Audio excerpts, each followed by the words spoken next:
So I'm going to talk to you about our first strategic objective under our new 10-year plan, and Jane and Vic will tell you more about that later on, but I get to tell you about the most exciting one, which is providing quality homes.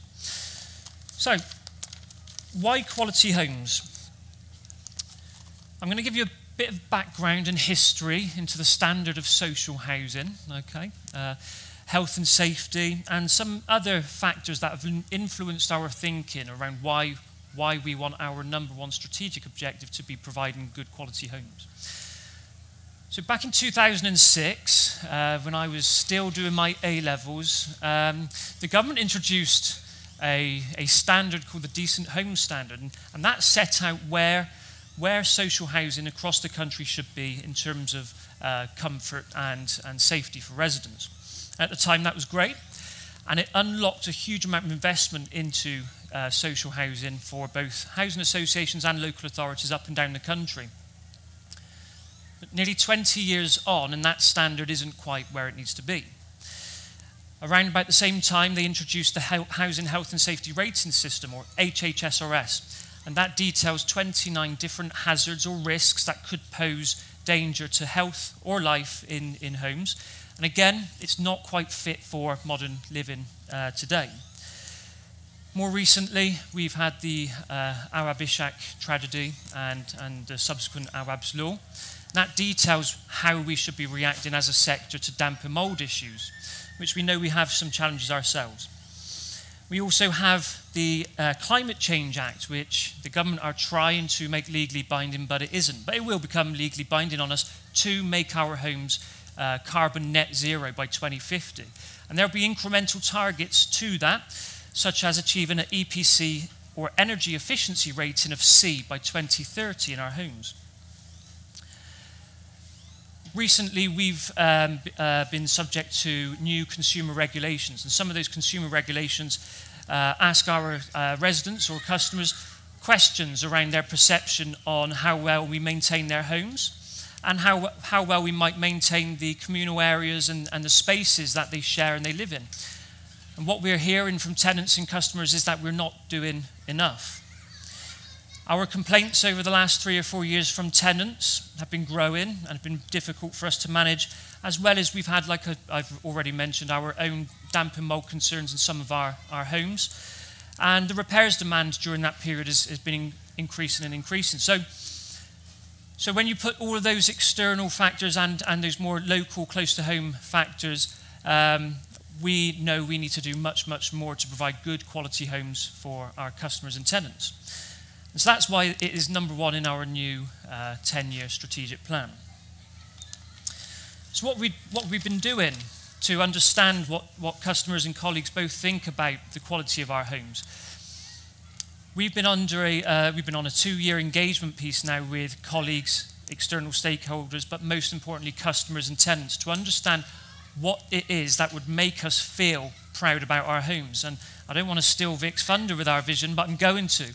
Our vision with our new 10-year plan is that by 2034, everybody, customers, tenants, and colleagues, will be proud of the quality of our homes. So we need to understand what it is that instills and inspires pride in the homes that you live in.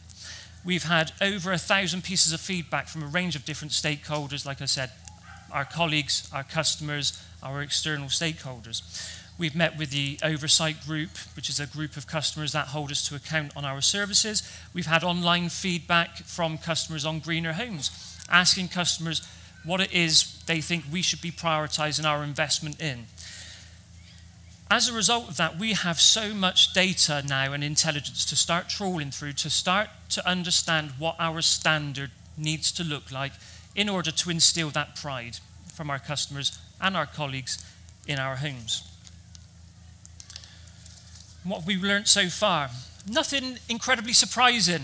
We know what it is customers want, but we are not going to be able to provide absolutely everything that customers want. So we need to understand what is the top priority. What is the things that are going to make the biggest difference in providing great quality homes? Energy efficiency will be a huge factor in our investment. It will help eradicate any damp and mold concerns. it will help keep customers warm. It will bring bills down. It will mean we're doing our part to help with any fuel poverty challenges that anybody might be experiencing. We need to ensure absolutely as a minimum your homes, our properties are safe. They're not posing any risks or containing any hazards that is going to put any of you in harm's way.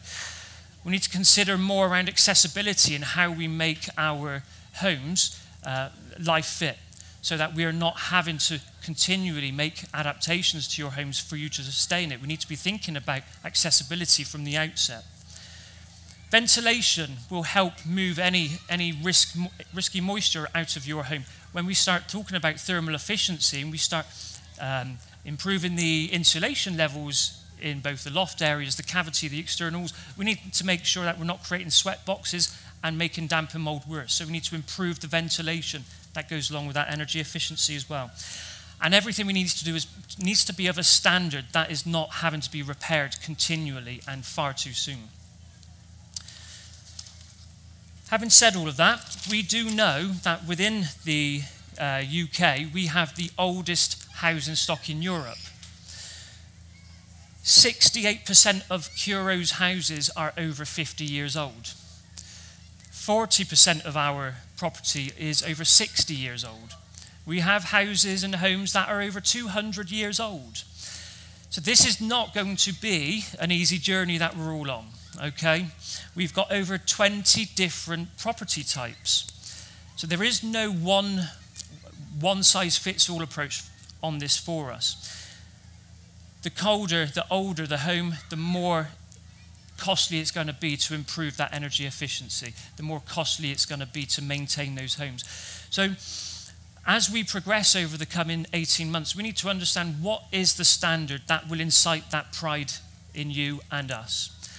We need to apply that to all of our homes at a desktop level to understand what homes will be able to achieve that standard and what homes won't. Not every home will make this journey with us.